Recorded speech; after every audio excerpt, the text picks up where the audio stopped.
So in this Canva tutorial, I'm going to be showing you guys how to blur an image here on Canva. So first thing you have to do is find an image that you want to blur.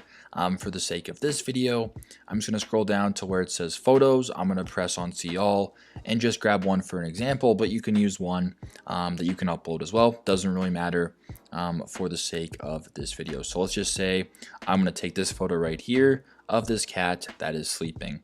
I will just crop it a little bit so that it's more of a square, but this has no impact on blurring the photo, so don't mind this.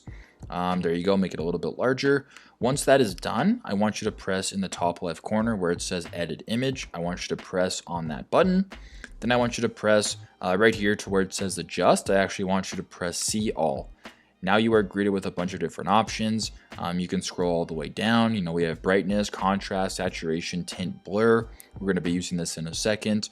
X process, vignette, warmth, clarity, vibrance, highlights. You can play around with this if you want, just if you want to edit your photo a little bit further. But for this tutorial, we're going to show you guys how to use the blur feature. It's pretty simple. Right now it starts at 0. If you want to grab this icon right here and slide it to the right, it'll make it a little bit more blurry.